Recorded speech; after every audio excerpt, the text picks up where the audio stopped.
He is Joe Reinagel. I'm Jason Minnick.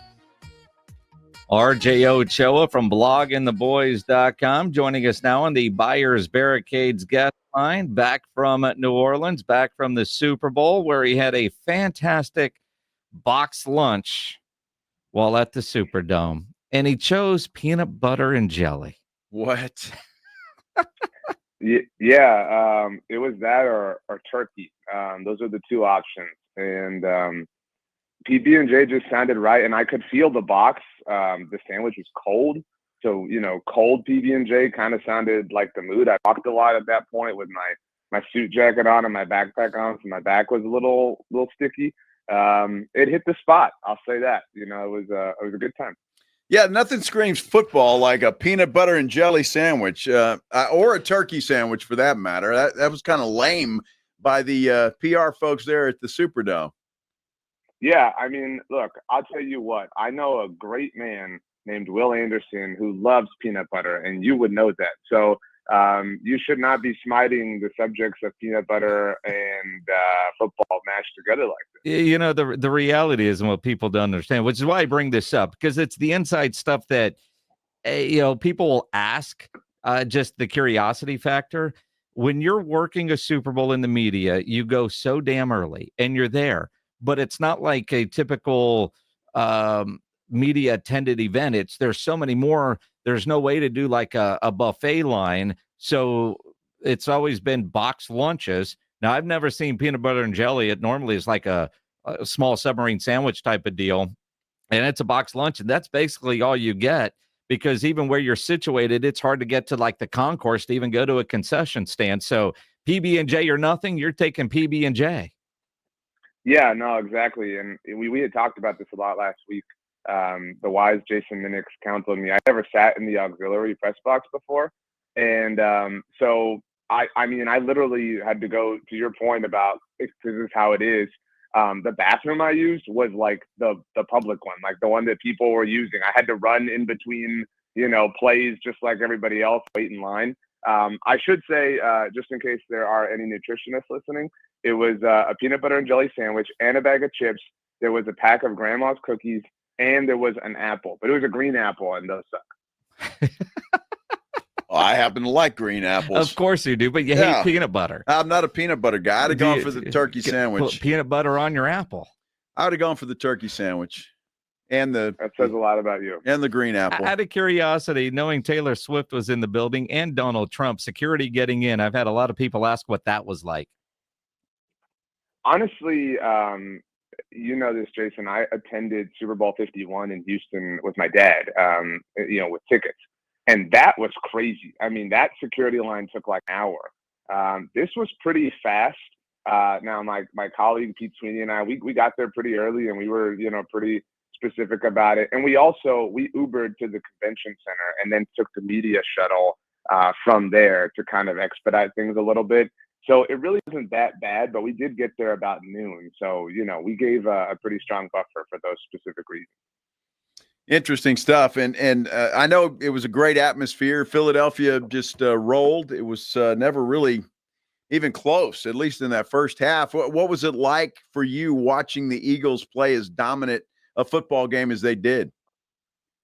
Yeah, I've thought a lot about this in the days since, and I really wish that I were more bothered, right? Like, I really wish that it had felt like, like your favorite reality show where they have to like in a coffin with like cockroaches or something like that, and they're just like squirming the entire time.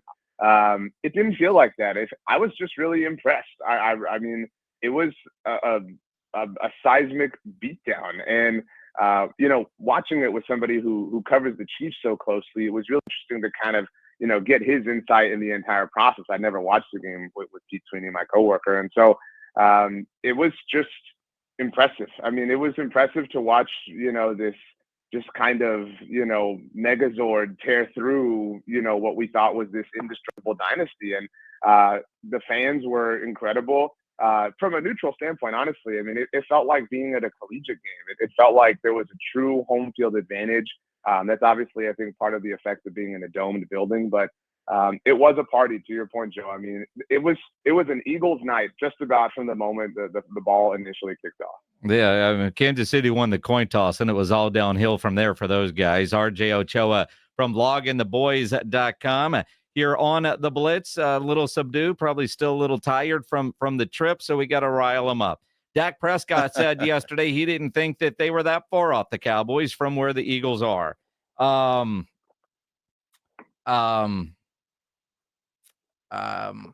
You mentioned reality show, huh? Yeah, it's funny. On the subject of reality shows, I was telling my coworker and another coworker of ours last week, because I was getting heat from them for the Cowboys talk, and I was like, look, I know who we are. I was like, y'all are Game of Thrones in Succession, but we're the Real Housewives. Like we're the ones who are really doing the numbers here. You need us in your overall catalog. And on the Dak thing, I trust that you all have played the entire audio because I don't think the quote that you read properly reflects what he was saying. Now, that aside, I still don't think it was wise. I mean, if you're asking me what could Dak have said, I think he probably should have said something like, look, dude, they won the Super Bowl. They're the standard. We're chasing it. And that's pretty, black and white, but I think that's the thing you got to say. And we're at a point right now where, for a lot of reasons, anything that any Cowboy says is going to be met with laughter and finger pointing and vitriol. So it is not necessarily wise for Dak to open his mouth like this. Now, to steal a takeaway, I think, from a friend of mine, David Hillman at Fox Sports, it would have been cool if Dak had, like Joe Burrow last week, said, yeah, we want to chase him, but we need the front office to help us. That felt like Dak.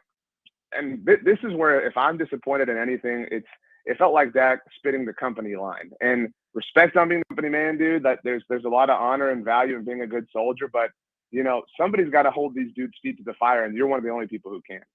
Well, it's interesting that you bring up Joe Burrow because he also brought up the fact, and he wasn't prodded, to my knowledge, saying, I'm going to redo my contract because we got a lot of guys we need to pay and keep on this thing. Now, look, Dak has done that before. I'll give him credit for that. I'm sure he'll do it again.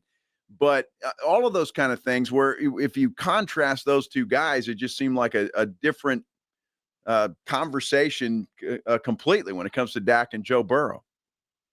Yeah, and I think I know that we all have thoughts on Micah Parsons, but even between Dak and Micah, right? Like Micah's out here today tweeting about getting Myles Garrett.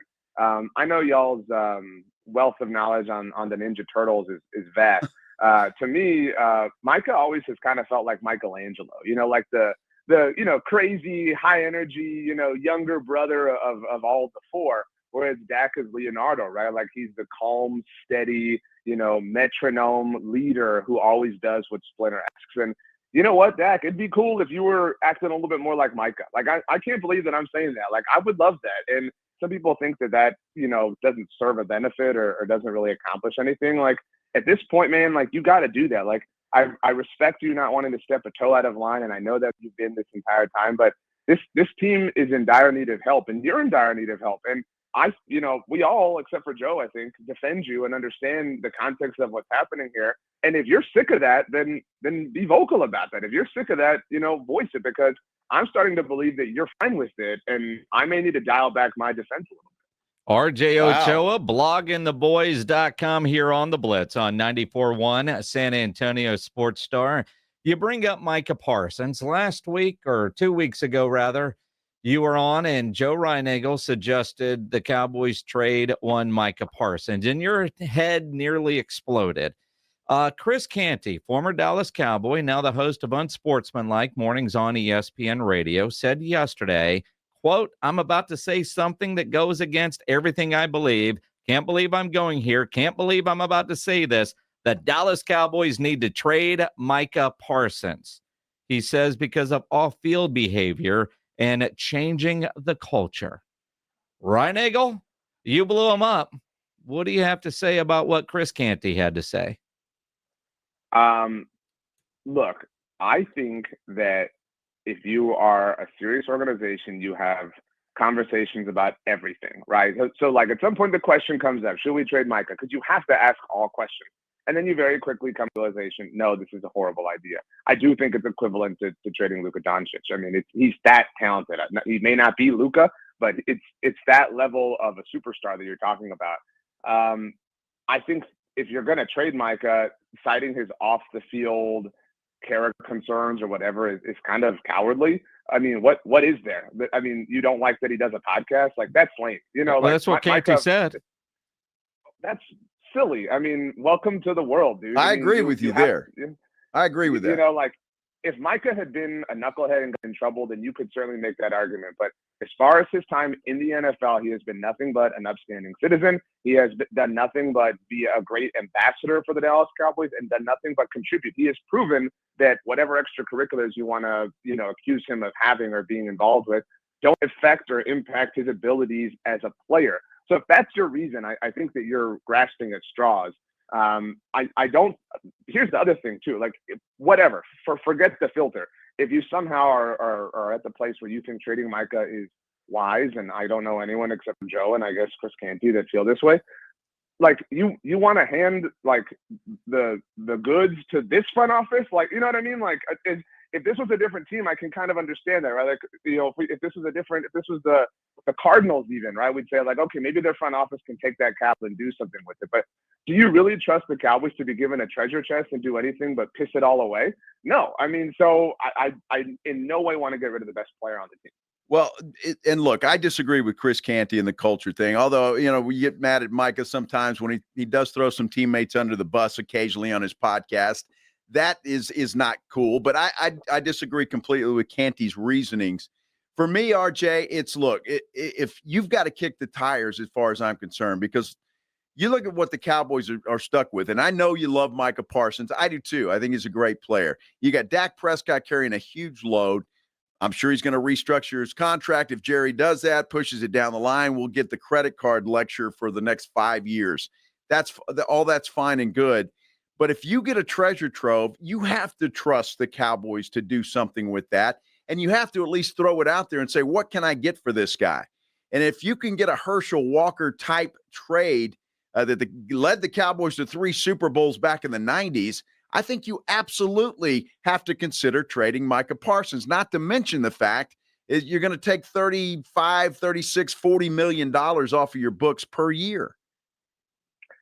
Again, I just think that you're living too much in hypothetical land. Like, even in a hypothetical world where you do get this treasure trove, those are just assets. I mean, think about all the teams we've seen in recent history over the last kind of decade trade out of the number 1 or number 2 overall pick. That's not quite apples to apples, but just kind of think about it. In 2012, was it the Rams that moved down with Washington in the RG3 trade? Did the Rams turn into this monster because they had this treasure trove of talent? No. In 2016, the Rams moved up with the Titans in 2016 after they had landed the number 1 overall pick for a second year in a row. Did the Titans turn that into anything by having this treasure trove of talent? No. I mean, even the Eagles, who are incredibly wise and incredibly astute. I mean, they're the one team who can kind of do that, but they're moving around and dancing and being aggressive here, there, wherever. They're not sitting still once they get their treasure trove. So, I mean, the idea makes sense, again, on some very small level, but you're giving it to you're giving like, a PS5 controller to a monkey, and you're saying like, go play the game. You know what I mean? They have no idea what they're doing here. Like it doesn't hold the same level of value to them as it would anybody else. So in other words, it's a good idea, except for this front office would screw it up. So you've got no confidence. So in other words, keep Micah, pay him, let him have that drama, because you just don't want the front office to have nice toys that they're going to mess up. I agree with all that, except for it's not a good idea. It's a bad idea, but it becomes a slightly less bad idea in the hands of adults. You know what I mean? In the hands of these children, it's an even more terrible idea because they're going to do nothing with it. I mean, again, if we see some evidence, then I'll tolerate these discussions. And it's like the Ashton Genty at 12 thing. Like, that's a terrible idea for different reasons. But if you go out and you spend in free agency, then, hey, we have some room for discussion here. But if you keep operating the way you are, all of this is a terrible idea. The avenue in which this team is going to acquire good players is so small and so finite. And you have one of the very best players in the NFL right now. The odds of there being a positive return on investment are minimal in my mind. Well, the problem is exactly what you're talking about. If the Cowboys can't do that and they get a treasure trove, what the hell are they going to do with Micah? I mean, they're not going to do anything with him either, RJ. So welcome to 7-10 for the next 5 years. I mean, honestly, if you don't trust the Cowboys with the treasure trove that they might get for a Micah Parsons, what makes you think they're going to do anything with the 10 draft picks they have this year or anything they want to do free agent wise? So, I mean, it's the way you put it out there. So the Cowboys are screwed either way. Look, it's funny you bring up the number 10 and draft picks together because in 2021, when Dallas drafted Micah, they moved back from 10 to 12 in the first round. There was a reason for that. Well, the reason was the corners they liked to win. Patrick Surtain was gone, and they JT got Horn lucky with Micah. They got lucky, but when they moved down, they picked up an extra third-round pick. They had 10 picks, all right? And that night, I mean, everything we were saying on our live shows and everything everyone was saying on the internet was there is no way that this team is going to draft 10 times. They're going to use this ammunition. They're going to move up. They're going to jump in the third round. They're going to jump up in the fourth round for these guys they like. Maybe get a second round pick. You know what they did? They sat there and they picked 10 times. They are not an aggressive team. And so this idea that they're going to become one is foolish. Well, then again, that's what I said. They're screwed either way. Trade Micah, keep him. Either way, they're screwed. They're screwed as much as they like where they are. And that's ridiculous. But, this whole topic is relevant. I'm sure you each saw and have discussed already C.D. Lamb's thoughts on this that he tweeted out on today. And I don't have any issues with C.D., obviously, but CD said, and I'm paraphrasing here, like, aren't y'all sick of this? Like, talking about the report he was referencing was the idea that Micah could be traded, exactly what you're kind of proposing. And yeah, we're sick of it, CD, but this report didn't come from Joe Reinl or Jason Minix or RJ Ochoa. Like, we're not throwing this chum in the water. This report came from NFL media and Ian Rappaport because they were fed it by somebody. Somebody within the Cowboys wants to stir this pot, this cauldron of chaos. And so that just happened 3 days ago. And so if you think that they're going to like flip in maturity levels and say, okay, well, let's move him and we're going to be really smart and efficient now with our draft picks and how we go about operating things, it isn't we're screwed no matter what, sort of disposition. It's my mom used to say when I was a bit more of a knucklehead and she would be talking to my aunts or somebody, she would say, I know what I have. And it's I know what we have sort of situation. This organization puts limits on themselves. And so I'm afraid to dream. And I don't think that that's, unfair based on everything we've seen. Sad part is that conversation your mom had with your aunt was at Sunday's Super Bowl party. Yeah, right. Yeah, exactly. Yesterday. Cauldron of Chaos might be a good podcast name for the Cowboys offseason on your Blogging the Boys channel there. I think you might be on to something. RJ Ochoa, bloggingtheboys.com. I know it's been a great season having you on, and we'll hit you up as Cowboys are making news throughout the offseason because I don't know what you're going to do at 4:30 every Wednesday now, but I imagine a peanut butter and jelly sandwich will be involved. Either that or the driving range, but it's wonderful. I consider you both great friends and people who I still continue to learn from. I love this radio station with my entire heart, and I owe quite literally my entire career to it. And so it was a great thrill being here. I love you all, and shout out to Jelly Roll, Joe's best friend. Yes. You've heard the story, right, RJ? You want me to tell you again? I was literally there the 6 times that you said it the day after. Yeah, exactly. RJ Ochoa, always appreciate it, my friend. We'll catch up soon. RJ Ochoa on the Buyers Barricades guest line.